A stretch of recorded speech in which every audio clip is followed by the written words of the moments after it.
I hereby call the Des Moines City Council Transportation Committee for September 12th, 2024 to order. Let the record reflect that all council or committee members are present.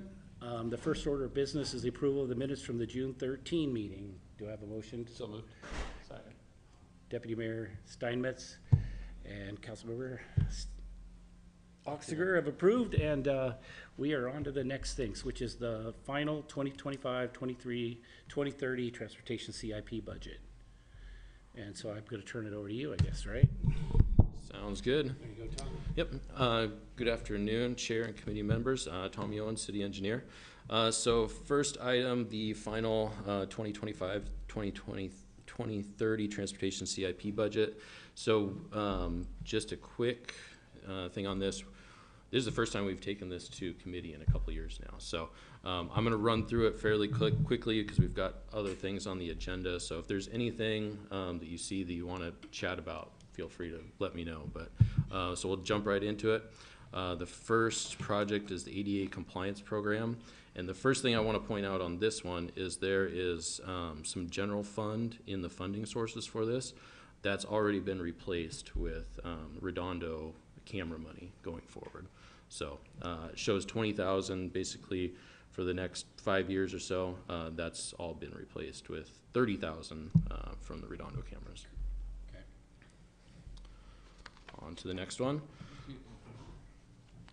Excuse me, can you explain how that works? Because there are restrictions on the Redondo speed camera funds. Right. So the Redondo camera funds, my understanding is that the funds for that are all for vehicular and pedestrian safety. And so in this case, ADA compliance is all about pedestrian safety. So we can use those funds in this CIP program however we need to for those pedestrian type improvements.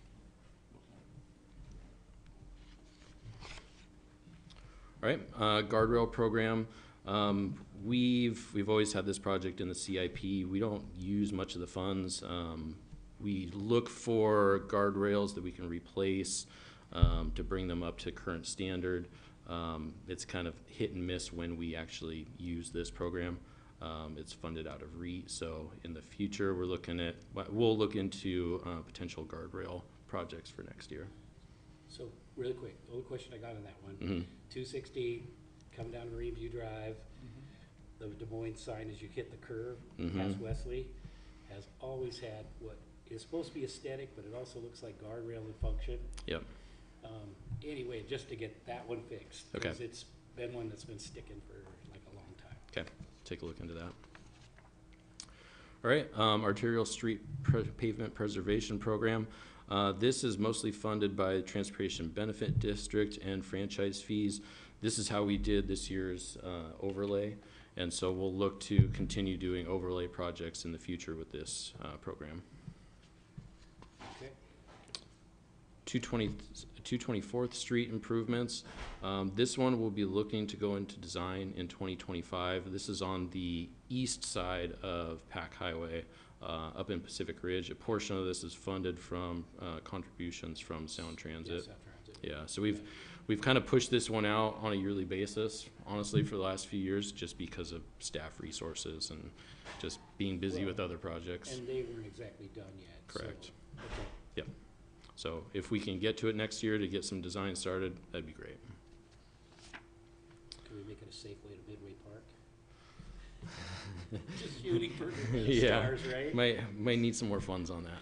You know what I'm saying, though. Yeah. Find the money, right? Yep. Downtown alley improvement, this one's basically done, so I think this one will actually come off the CIP budget. Barnes Creek Trail, this is on 240th from 16th to 20th. I'll have a bit more of an update for this one when we do the CIP project updates, but really we're just working through design and right-of-way acquisitions right now on this project. And it's funded by a bunch of different grants, basically. Yep. It was effective finding the money. Yep. You guys did a good job. 16th Avenue, segment 5A.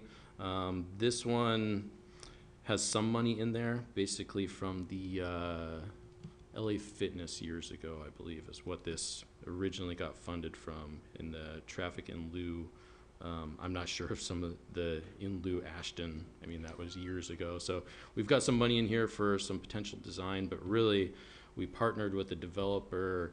I can't remember the name of it on, Yeah. south of Up there by 272nd. Riviera, Yep. Just north of that. And we were able to grind and overlay 272nd. So Yeah. that kind of allowed us to push this project further out. Yeah, makes sense.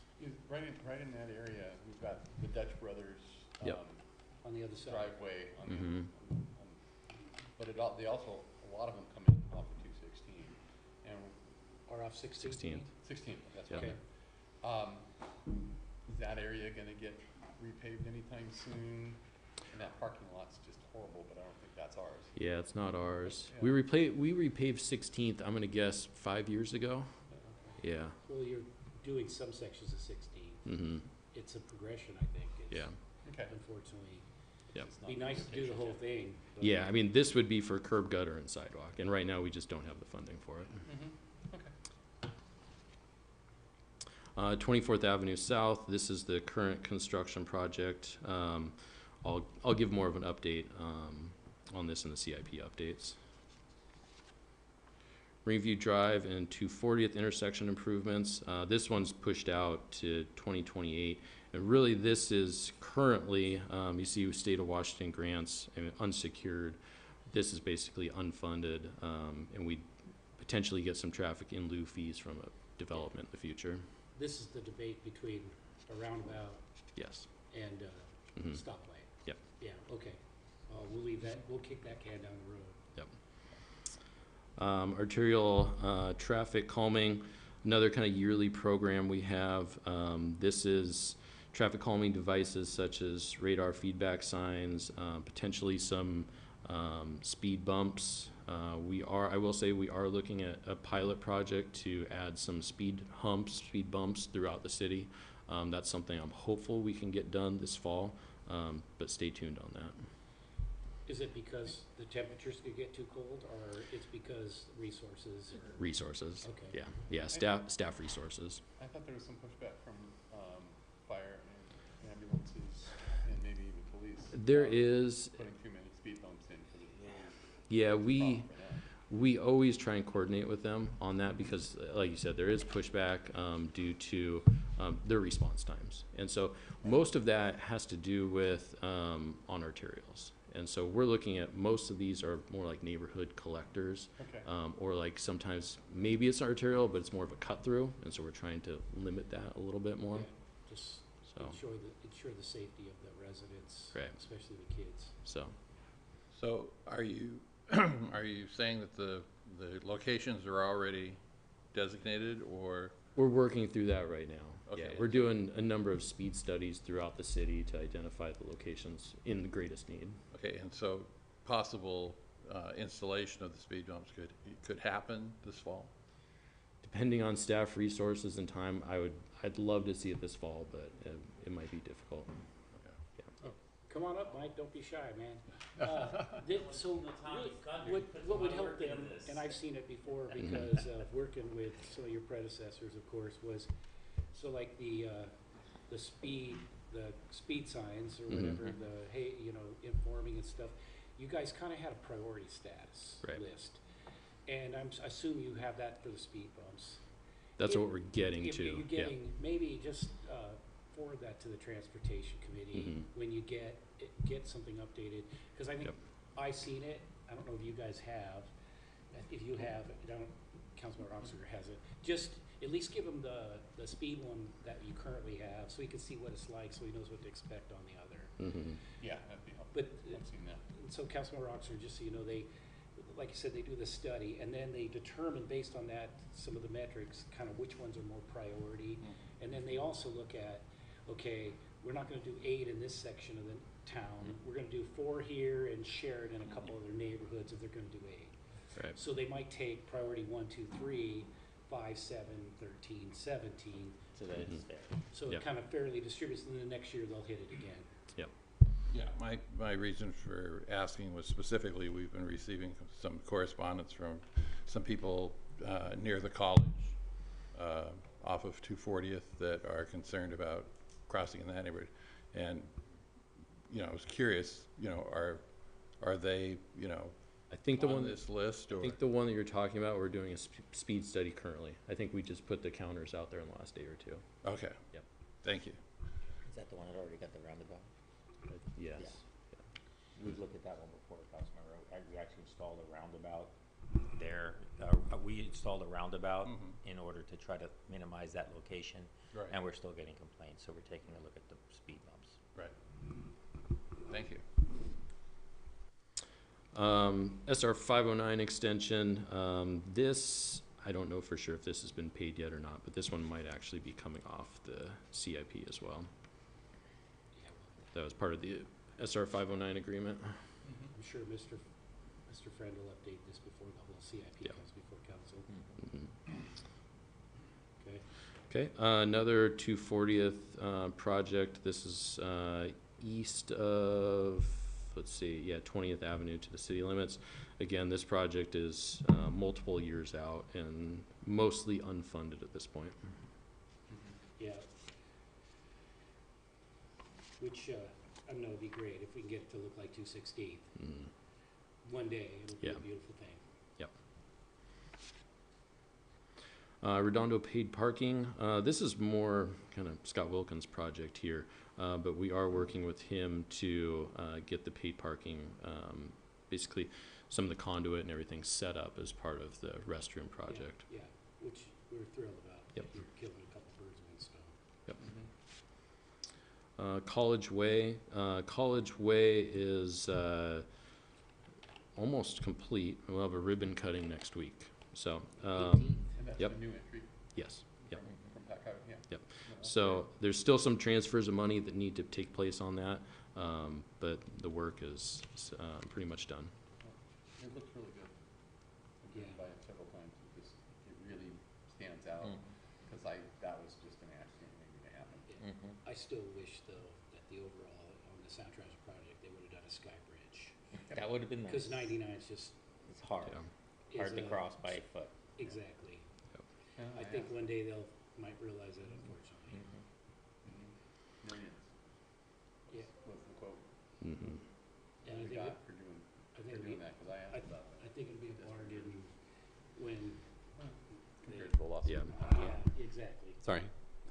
All right, Redondo area street improvements. So this would install 9 streetlights in the Redondo neighborhood area. There's some money in there for design for this coming year, but you'll notice too, there's no funding source identified for some of the remainder of funds there. So if we can find some money, if we can get to this, So I've got a question. You know, you're using some of the camera money at Redondo. mhm, Would lighting be constituted as safety? potentially. So maybe we can use some of the money there? Yeah, I'll have to talk to Jeff about that. Anyway, I'm just looking for resources. Right. Because with us tearing up a bunch of other stuff Mhm. down there, God, it'd be great if we could take advantage of it. Okay, 200th and 199th improvements. This is the sidewalk improvements associated with safe routes to school up at North Hill. Again, this is another one that is significantly funded by grants. And so we're working through design and right-of-way acquisitions right now. This was a big, strong hit for you guys. I can't wait. That's, for our kids, that's really unsafe there, so it's gonna be a Yep. big improvement. Kent Des Moines Road, segment 3, widen the roadway, provide continuous center turn lane, curb gutter, sidewalk. This one, again, this one's pushed way out and is basically unfunded at this point. Yeah. Is that something that, as DOT, or WashDOT, moves to turn 509 over to us, is that a project that can be done in conjunction with them prior to them turning over the road, or? I'll admit I haven't been part of those conversations at all. I think that that would be a stretch. I've been part of a few of them, mostly Dan Brewer days Mhm. and a little Brandon Carver. The effort was going to be that the state would eventually hand us over that. There was opportunity, but it wasn't guaranteed, that we could get them to do some improvements prior to the handover, which will be in Mike's corner, Yeah. right? So Start we just working put it. that on you. Gotcha. It was more that Mhm. usually when they hand over a highway, when they've decommissioned Mhm. it, they usually will leave it in, what we'll call a good acceptable state, so. Maybe we'll get it repaid, but asking for, I think asking for sidewalks and curb and gutter would be a stretch. Yeah. But No, you might be able to, agreed, you might be agreed. able to get the surface Mhm. or some level of match. Yeah, But one- maybe Mhm. some, stormwater type stuff. but- Yeah. Okay, And this would include, you mentioned here, turn lane at 24th. Yes, and I'm assuming too, with that, you'd be widening the roadway, and there'd also be some significant right-of-way impacts. Okay. Thank you. And part of that too, that project, to go all the way up to Pack Highway, we'd also have to partner with Kent, because up near Pack Highway, a portion of Kent Des Moines Road, I think it's on the south half of it, for Yeah. probably a few hundred feet is within Kent. and, yeah, Shopping exactly. center. Mhm. And then, Yep. Shopping I've center. heard in the conversation included the intersection of 99, and Kent Des Moines Highway, which would involve the state as well. Yep. Yeah, there's a lot of So it players. makes sense to do it as Yeah. much as one time as we all can, right? Mhm. Yep. Okay. Have we had much success in getting support for roads such as this through the legislature, or is it low, very low on their priority? Yeah, transportation budget right now is under a lot of pressure. Yeah. I was just in a regional meeting, and we've lost a lot of funds, and costs have gone up. Yeah, and I'll highlight that on CIP updates a little bit as well. Yeah. Yeah. Okay, 30th Avenue improvements, this is up again in Pacific Ridge. Basically another project that's unfunded at this time. There are some traffic in lieu payments from Sound Transit on this, as well as developer. I will say as well, this isn't official yet, but we likely will receive some money from Sound Transit for their haul route on 30th that they used, and so there will be some paving funds that we'll receive from them for that. That'll be nice. Basically, I mean, you're almost at a $6 million construction project though. We're not getting anywhere near that, and so it'll be seed money for future design. Okay. Another 240th Street improvements project between Marine View Drive and 16th Avenue. Again, another unfunded project that's pushed out to 2029 at the earliest. 223rd Complete Street improvements. The planning portion of this project is basically complete, and at this point we don't have any further funds for design on this. We are looking at some grant opportunities currently to see what we can do about acquiring some funds to keep this project moving forward a little bit. And that completes my CIP transportation budget. All right. Any questions on the CIP budget portion of transportation portion before we move over to capital improvements? Project update? Seeing none? Good, you see the way I got Mike here to join you? Yeah, perfect. All right, next item, the capital improvement project updates. So I'll run through these real quick. You've probably seen most all of these. Again, the College Way Sound Transit improvements are substantially complete. Ribbon cutting is next week on the 18th at 2:30. That's gonna be up at the Highland College, right? Yes, There- yep. Right at the right at roundabout the itself. entrance, Yeah. but yeah, Yep. okay. 24th Avenue sidewalks. So this project, after was on suspension while PSE relocated some of their facilities, the project resumed in June.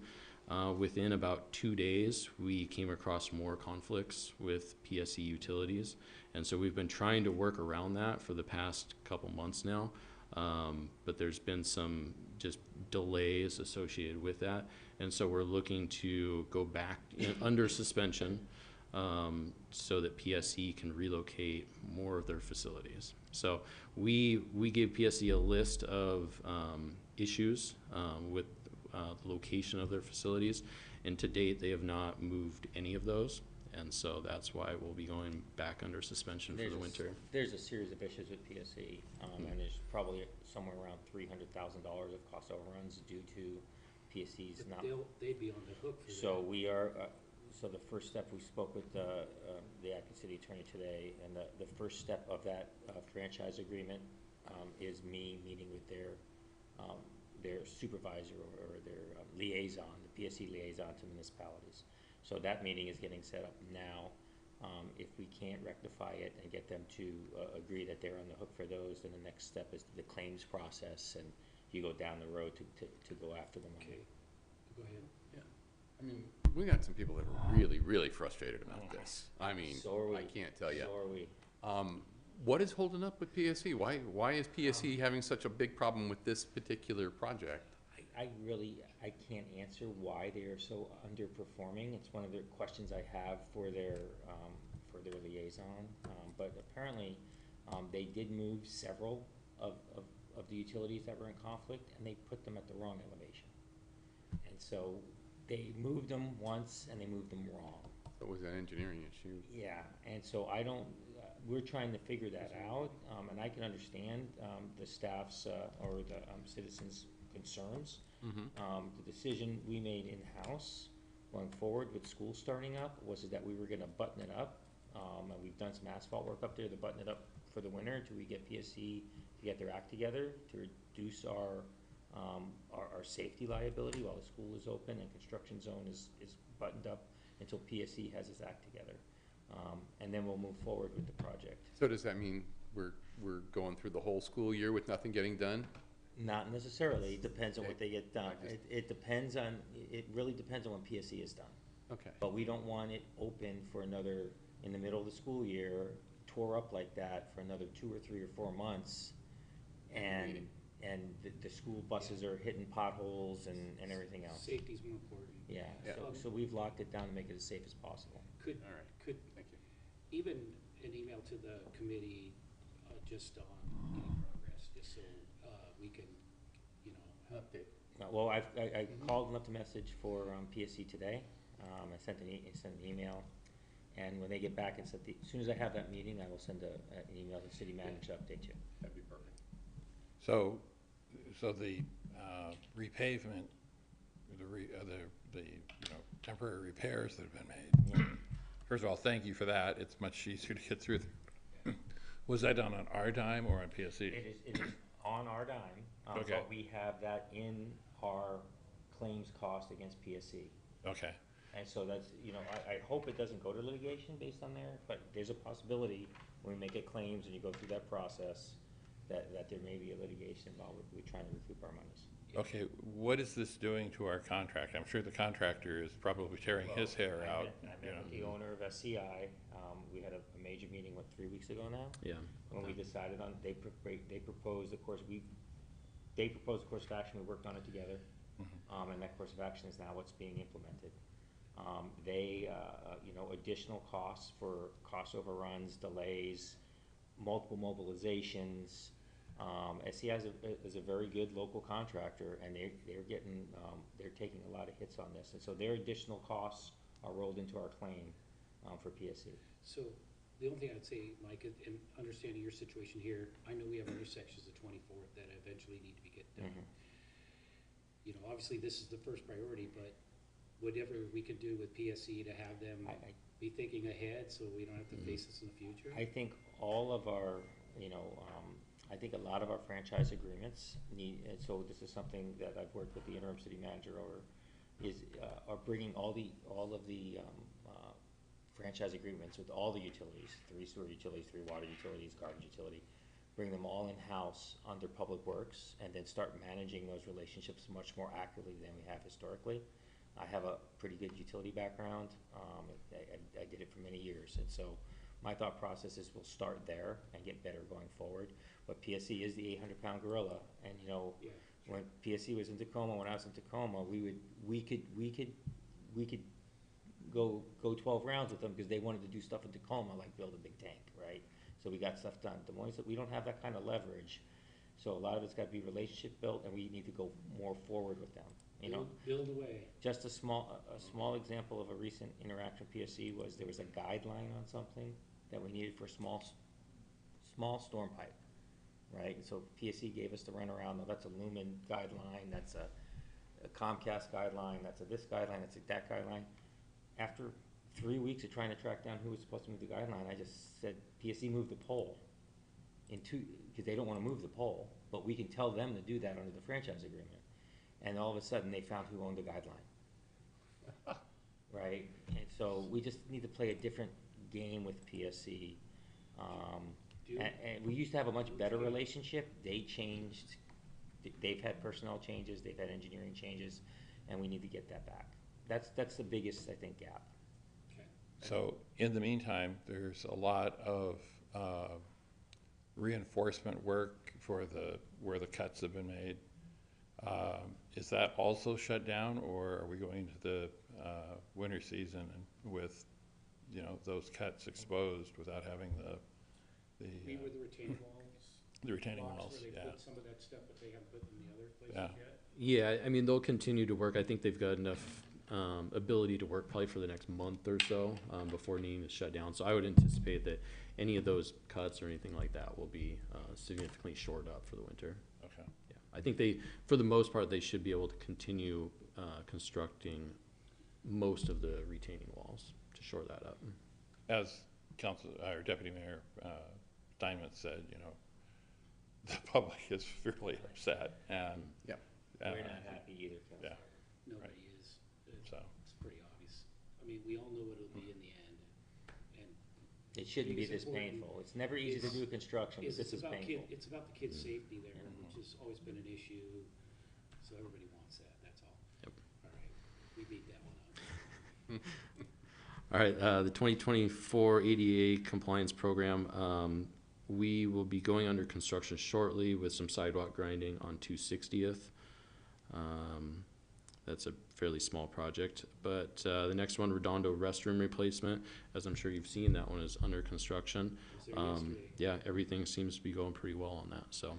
Excited. Yep. Now, Okay. real quick, when that's complete and becomes operational, is that when you'll start the process of removing the other one? Or do you have to wait? I'm not sure. I'd have to talk to, I don't know the schedule on that one. My that thought process closely. would be we would close the other one, but we wouldn't be removing it until we got closer to figure out how we're gonna fund the remainder Of and the the fishing replacement of the pier, yes. But it would not be serviceable, we would lock it up. Yeah. But we probably will not remove it until, I we mean, have- obviously, if it's cost effective, but it's on the, it's on the same thing, so I get that. But yeah, any way to get that ugly thing. No, we got you, we got you. and do we know, how much are we short on the pier project? So with the pier itself, we met with the consultants on that. The delays are gonna be substantial. I would think the 26 fish windows, as soon as we're gonna get in there, in order to bring the cost down. So the cost drivers that rose, the reason why the costs were so high, was the core permits and the permits required to work in the shoreline wanted us to use 12-inch piles. Driving 12-inch piles 140 plus feet down, the risk of a pile failure or bend is high, so the contractor had a high risk factor in his bid. If we were able to move those to 24-inch piles, which is the redesign we're gonna look at, and get it permitted, we can bring the cost down to a much more reasonable cost, probably about half, 60%. But 2026 is the soonest that happens if you. Because we have the fish windows to deal with, right? And so No, I know. 2025 is highly unlikely. I mean, we could probably get the design done for the 2025 fish window, but we also need to get not only the design, but then we have to get that design through the permit amendment in order to approve a 24-inch pile, which then will have addition on top of that then. It'll be cheaper than construction, but we're also gonna have much more additional restoration by going from 12 to 24-inch piles. So there's a lot of work to be done to get the pier done, and 26 fish window is probably the soonest we would see work there, if we can find the funding, because we're still short funding. So at best, we're looking at 2 years. Yes. Working in the water is not easy. Of course not. Near act of God. Thank you. All right, next one, 2024 arterial street pavement preservation. This is the overlay program, which is substantially complete for this year. Okay, no issues there. We'll move on to Marina Steps. Okay. Marina steps, so the design specs, we're at basically a 90% level, maybe 95%. So staff's been reviewing all that and working with our design consultant. The goal is to get this out to bid within the next 3 or 4 weeks. We also just recently advertised an RFQ for construction management services, construction engineering services. And so that is, that'll close on October 10th. Our hope is you guys will have a contract on the December 12th council. Oh, good. And then construction starts. Pretty much immediately thereafter, we'll start with utility work. We won't do a lot of the earthwork until the weather gets better, but there's enough work to get started early. The infrastructure to get ready. Yeah. Okay. You keep going. A lot of these you kind of talked about already. So. Yeah, both the next two, the North Hill project and the Barnes Creek Trail on 240th, kind of at the same stage. Like I said, they're both under design and right-of-way acquisitions right now. Next project, kind of chatted about earlier, the 223rd Complete Streets. We're looking at some grant funding for that. ADA compliance. While we are doing the grinding on 260th, we're always kind of looking for other locations where we can use that. Is that, if I can, the Wooten Park down in Redondo, Mhm. there was talking about trying to get that more ADA compliant. Can that be part of the ADA compliance project that we're talking about here or not? We're actually, Deputy Mayor, we're actually working on a different way to get that accomplished. Okay. Maybe even tapping into some of the traffic camera funds, because that would count as a pedestrian safety improvement. So we're looking at how to get, it's very preliminary, we're doing more of a field engineering thing on it internally in-house. But to get an ADA parking stall and an asphalt sidewalk between the existing crosswalk and the entrance into Wooten. The finish that is in Wooten now, the compacted clay sand, is apparently ADA, but it does need maintenance, but it meets the ADA requirement. Whether or not in the future, the next step was, would we wanna take from the gazebo to that entrance in concrete, similar to the other side of the park, might be a future project we could do to improve ADA ability, but the first step is to try to get the asphalt, so you can have an ADA stall to make it accessible, and to make the crosswalk safer, and to make the crosswalk, if they come across from the restroom and then the boat parking, to get into the park. Okay, just so I understand it, would that involve, it's from the ADA parking stall To the entrance of the park, to the beginning of the clay. to the beginning of the clay? That's what we're talking about? Yes. Okay, And then also That's from the, what I wasn't clear about. also from the crosswalk to that entrance. okay, got it. And it's steps to get there, but you've got a plan. We've got a plan, and we may be able to do, if we can get the contract to agree, the current stormwater, one of the stormwater projects is putting in asphalt. We think we might be able to change order into that. Yeah, great, okay. Can you possibly enlighten us on this is a controversy in the neighborhood, is the direction of the new angle parking? The new angle parking is temporary, and it Okay. is back-in only, Okay. and it is, It's back in only? yes, it says, Okay. the signage that says back-in only, and if you Okay. follow that, I understand people may think that's the best solution to create the most parking we can at the current moment. It is temporary, and as soon as the bathroom's done, it'll all get wrapped up.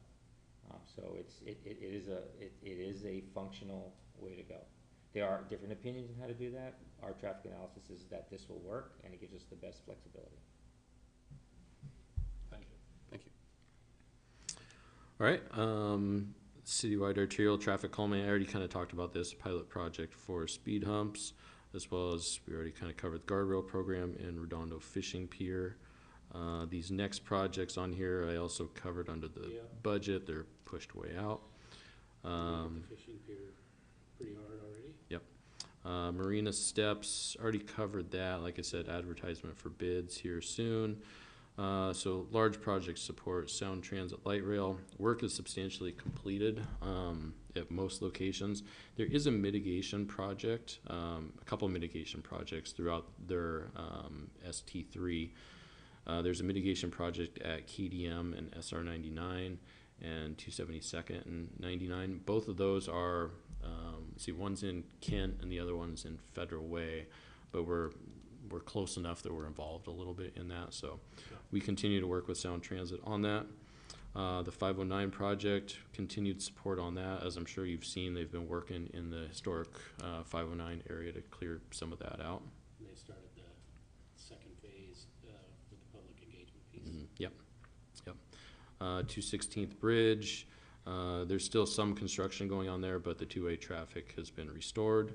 The next project, the WashDOT SR 99 pavement preservation, so that is from, I want to say it's 200th and SeaTac down to Kent Des Moines Road. I do show that that's starting this fall, but that's been pushed to 2025 due to their budget. Yeah, that's what I was hearing. Yep. The last ones here, we've gone over all those grant-funded projects previously. All right, and then, so we got time for unless you guys got any questions on this piece, we'll go to the traffic impact fee reductions for early learning facilities. Okay, thank you. So yes, traffic impact fee reduction for early learning facilities. I'll go through some of the background and then a proposal on this. So the background, city received a request for a traffic impact fee reduction on a change of use. This was a commercial building that they had previously paid impact fees for, I believe, under office use, and they wanted to change that to a daycare facility. That's on 99 near the medical center, right? That Yes. in the Landmark. development? Yep. Yeah. Yep. So the state recognizes the shortage of daycare centers, and through an RCW allows up to an 80% discount of traffic impact fees on those facilities. The RCW states that the discount must be approved by individual jurisdictions through an ordinance. And so when it comes to our city, traffic impact fees are a pretty valuable funding source for our CIP program, as well as we use those looking out ahead for the TIP as well. But we were talking, I mean, we've talked about this before, and in fact, I'm surprised we're finally starting to get it, that's gonna come before council. I think the number, though, that you guys expected from this would be negligible, so it sounds like as a city staff, you'll be recommending? Yeah, it's in here, so I'll get to that. Okay, jumping Yeah. ahead. Yeah. That's where my question is. Yeah. Is what's the size of this? I don't Yeah. think it would be Wait for the huge. third act. Okay. Yeah. Okay, continue on. Yes, so just for an example, a 4,000 square foot daycare facility in the city currently would generate 190,000 in traffic impact fees. The specific location, I believe it's like 4,200, so in their case, it was 200,000. So what we did is we surveyed other local jurisdictions. We found the fees were wide-ranging on traffic impact fees for daycare facilities, everywhere on a 4,000 square foot facility from 20,000 up to 460,000. The average was about 150. Out of the 10 surveyed, 3 had enacted a traffic impact fee reduction ordinance, Renton, SeaTac, and Tukwila. At 20%? Or Um, less, or more than that? Most of them, if I remember correctly, I think most of them were all at the 80% reduction. Okay, Yes. okay. So the proposal from staff would recommend a traffic impact fee reduction of 50% for early learning facilities. Like I said, this will have an impact to transportation project funding, but that really kind of puts some of the other jurisdictions, they may have had a daycare facility may have generated 400,000 for impact fees. So at 80% reduction brings that down to 100,000 or 150,000, something in there. So the percentage is really dependent on where they start off at. So if we were to do a 50% reduction, that brings us down to, on a 4,000 square foot, 100K. yeah, a little under 100K. This, I would say, it will have a limited impact due to the low number of daycare facilities historically within the city. Through development over the last 15 years that I've seen here, I think this is the first new daycare facility that I've seen in the city that has had to pay an impact fee. So got a quick question. Mhm. And you're talking about a standalone facility versus, we're probably gonna get a lot of multifamily units, particularly on Pack Highway as the light rail expands. You're gonna see that, and probably in some of our areas. So say they decide to put a daycare in there Yep. as one of the maybe retail spots. The whole project, it would only be the square foot of the actual daycare Correct. that any application to impact fees or the reduction in. Yep. Okay. Yeah, so their impact fees would be based on the square footage for the daycare center and whatever else is going in that, in those facilities. So if it's an office space, they would pay a traffic impact fee for that specific office space. So this was constructed as not a daycare facility. The traffic impact fees have been already paid. We will be refunding then.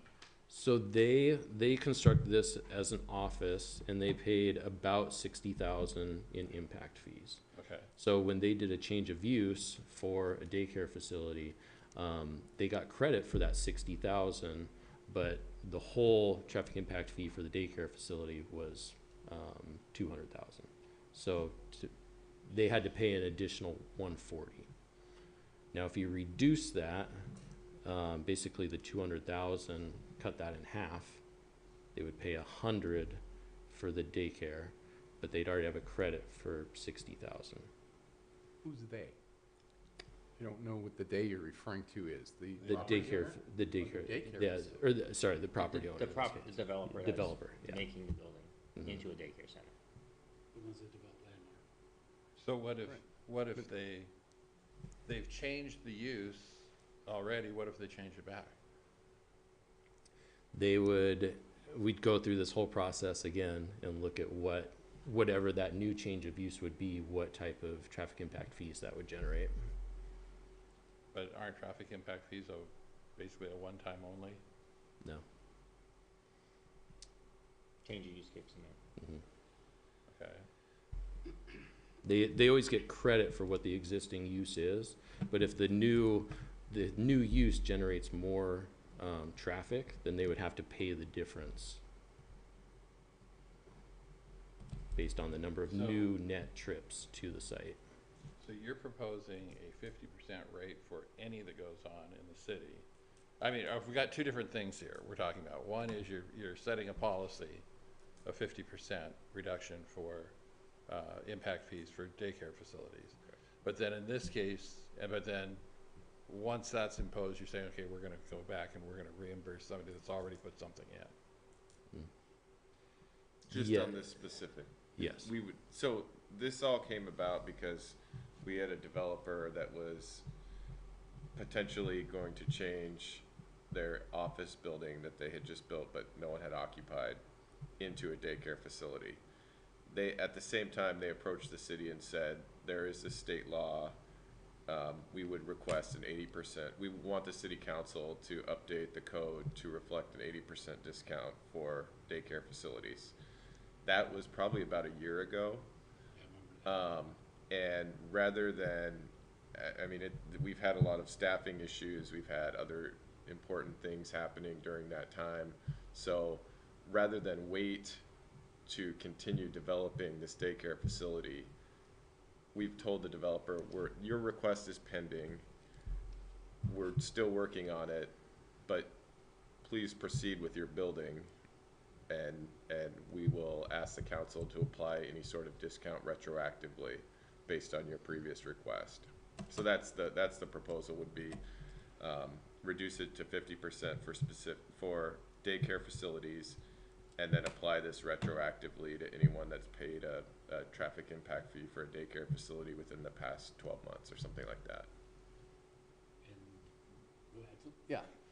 I mean, this is, where I'm getting a little confused is, I always thought that a traffic impact fee was a one-time thing when it was built, obviously not, but you're saying it's only A change in use. reassessed is by a change of use, so we don't want people saying, oh, I'm building a daycare center and I want the 80% discount and pay that one time and then do a change of use to make it a business park, with lots of in and outs and to do that. So that prevents that. But is there going to be a time frame look back, so that if we end up in this situation like you just talked about, you know, where the developer had built an office building, now he wants to change, hasn't had any occupancy, now he wants to change it. Is there gonna be a time frame involved that this law will apply to people in the future Well, that so that try to do the change of use, or I think what Tommy noted was that, so daycares cost a lot more money in traffic impact fees. So Right. the office building was about 60,000, the daycare would have been 200,000. So part of the reason the state passed this law was because they're addressing the fact that daycares are expensive to build and we need them, right? So how can we reduce the costs of opening and operating a daycare, which is, you know, traffic impact fees can be a part of that. So the purpose behind the state law is to allow cities to reduce costs to promote the creation of daycares. So I don't know that, I mean, if we apply this retroactively to a year, the only daycare is the one that has requested this change, that's been built during that time. Moving forward, if someone were to say, I want to build a daycare, please give me the 50% discount, let's say it's the same cost again, so they would go from 200 to 100, and then they said, well, we want it to be an office building instead before they occupy it. I mean, they're kind of out. I don't know if we would give them a Even refund if they down to don't the occupy, 60. even No.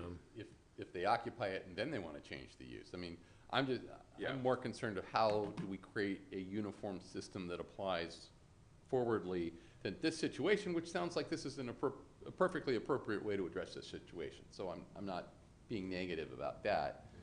I want to understand how can everybody be getting a predictable situation So when they're developing. That's, historically, if a developer was to do a change of use on a structure and to go to a lesser traffic impact fee structure, Mhm. right, whatever that is, they just don't pay any additional, they don't, discounts or, refunds are not normally given. And not that I've ever seen. well, then, that would be fine. Yeah. Right. That would solve the problem. So, yeah, Yeah. so that's, so, but in this case, because the tenant applied while we were investigating it, Yeah. we're kinda including them in the one time as an ordinance, So so. I've got that, but we're gonna get an ordinance out of here, and I Yeah. wanna make sure that ordinance Yes. has that language that you're not gonna get money back from us. Right, and I think that's probably already within the code for impact fees. But we can double check. Yeah. Yeah, I So- just, So really quick. My brain because goes there. We're running just short on time Sorry. now. No, I think, do we have consensus from the council or from the committee to have it forwarded to the council once they get a few things ironed out? Because you would bring it into, for council approval next meeting or sometime later in October, November? So I think we need to do SEPA review on this, because it's in our, it's in Title 18. But anyway, I think there's a couple procedural steps that we need to do. But today, you just need us to say, Yeah. do we wanna go forward with this 50% recommendation, so you guys can bring that before council? I think this should come back before the committee. I'm gonna say, let's go ahead, I think these details can get ironed out and come before the whole council. I think we've got a good thing, so, wait, can I ask, go ahead. why? Because I think there's substantial, questions that are still coming with this that we need to, we need to have eyes on the thing before, we actually recommend it to the council. What are those questions? You said there's CIP, questions, there's also, exactly how do you intend to administer this? Well, the process question is just the steps that, I mean, that's what we do on every ordinance. We just make sure the notice requirements are met, all that stuff. I think we answered the question as far as administering it, that we would apply it retroactively, for a year. And then the question of, regarding if you move to a lesser use, you don't get a refund. Okay, but we don't have that written out yet. Well, we do. I mean, we do. I mean, I Yeah. think that's what Mike and We're not Tommy reviewing both the said. ordinance today, we're just, in theory, is this okay conceptually to bring it before the whole council, which I think basically most of the criteria have been met and the details are gonna be filled out at that meeting. I'd still like to see it here at committee. So how do you feel? I'm okay sending this on. I think you understand what it looks like, and if the ordinance doesn't say what we've just talked about, Yeah. we'll catch it and Yeah. say, hey, wait a minute, So and we can deal with it there. I don't, then bring it before council. We are like out of time, so is there anything pressing before I